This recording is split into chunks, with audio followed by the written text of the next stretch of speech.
Okay, another shop tayo, no? So, again, this is a seller center, no? So, as you can see, website naman talaga, and then i-refresh natin para makita natin na totoong seller center siya. Okay? So, actual shop yung nakikita po ninyo, and today is July 31, 10:56 PM. So, ano bang story na ito? Na-handle ko tong shop na ito I think last March.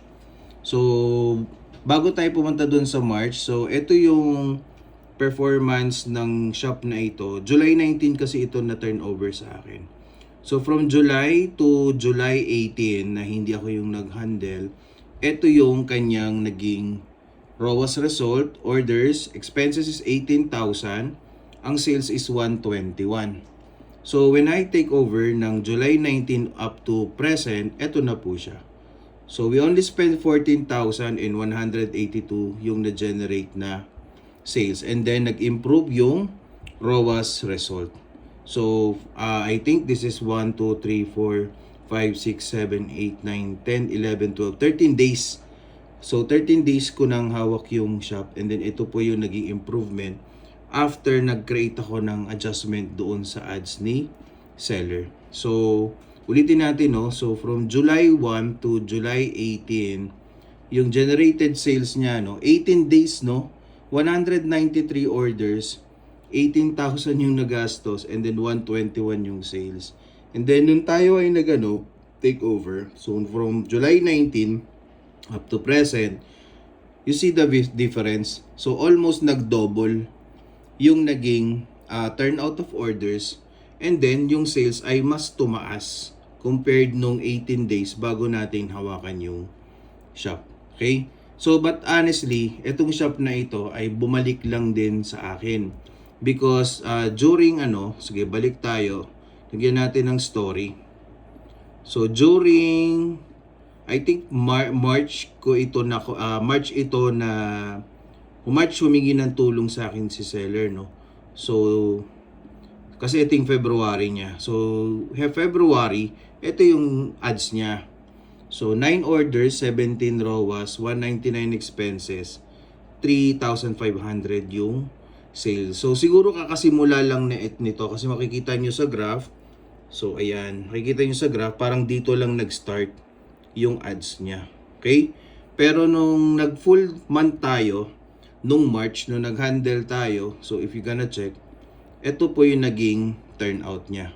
600 orders, 28 ROAS, 85 yung gastos, 242 yung naging sales. Yun nga lang, after nung 1 month ay nag-stop si seller. So, I don't know what's the reason, pero nagpaalam siya na mag-stop siya magpa-handle. Pero, iniwanan natin yung shop ng optimal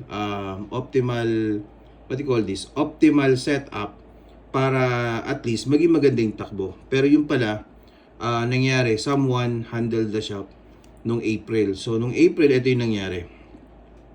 So, April, from 28 ROAS, lagapak.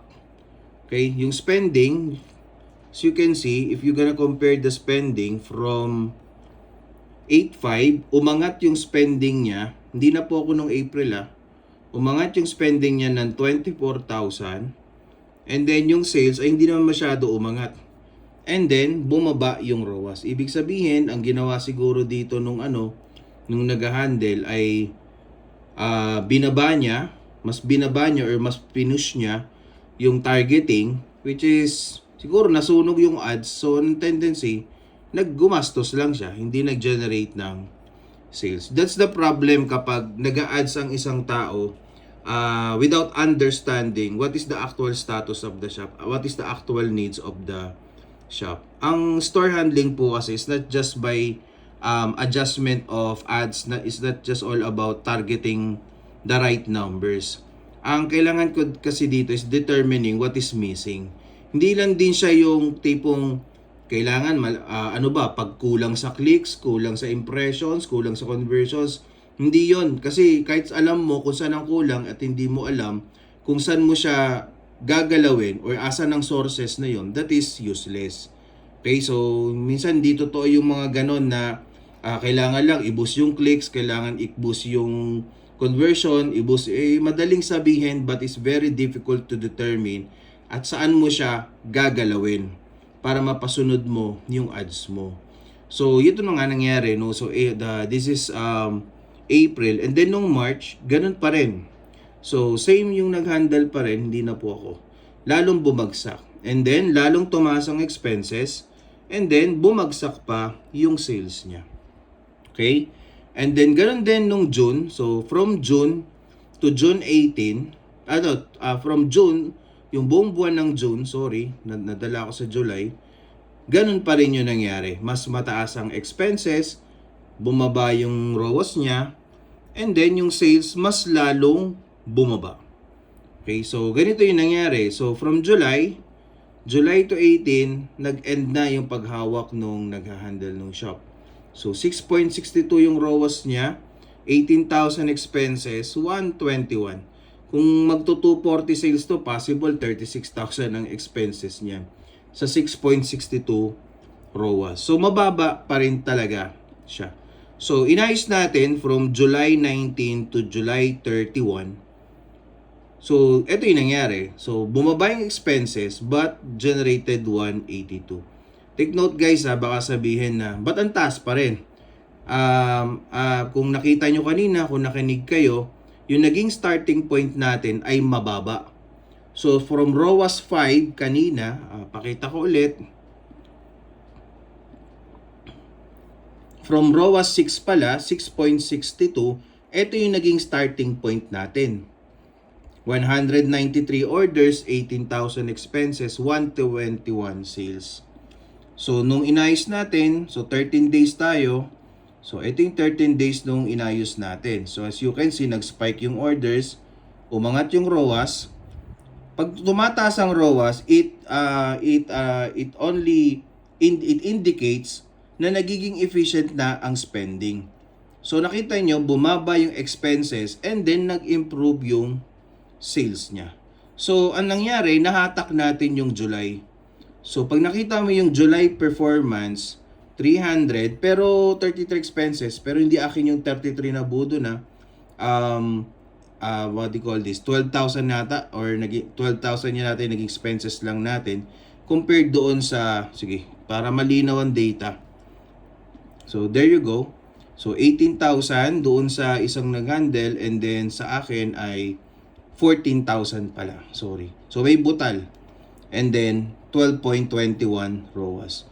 So yung naging total performance ng July was 9.13 ROAS, no? And then 333 expenses, 300 sales. Medyo mataas ka pero na-improve natin at the end yung last stretch niya. But comparing to sa June, ito yung naging sales niya. 31,000 expenses but almost half of our generated sales yung naging result natin for July. Yung ROAS niya ay 5. Okay? Kaya ang nangyari, pag pumunta po tayo dito sa Business Insights, kung marunong tayong tumingin sa Business Insights. So pagdating po ng May, bagsak, 'di ba? 481 and then nung June 401. Okay? So ang starting natin is March kasi simula lang 404. So ibig sabihin nung nawala sa atin yung shop, yung average sales pa rin niya ay naglalaro sa 400 to 500 pero ang laki ng naging spending niya. Okay? Now, pagdating ng July, yung na-tweak natin yung last stretch of the month, ito yung nangyari. From June na 401, pagdating ng July, umakyat niya siya ng 608. So, almost 50% yung ginump ng kanyang improvement, including sa pagtakbo ng orders niya. Okay, so yun lang yung masishare ko. Ano nangyari dyan? Binago ang targeting natin based doon sa nakita natin kung ano naging problema. Masyadong naging aggressive yung ad setup the last time. So what I did is nirelax lang natin yung ads niya. So ano pa yung mga pwede maging scaling dyan? Bababa tayo ulit. As you can see, ang daming kulang dito. So we have the seller video and seller live. And then yung affiliate is improving kasi nagsisimula na rin tayo ng invitation dito. And then pagdating sa ads is nagiging mas productive siya. Nagde-deliver siya ng sales. So yun lang. Salamat.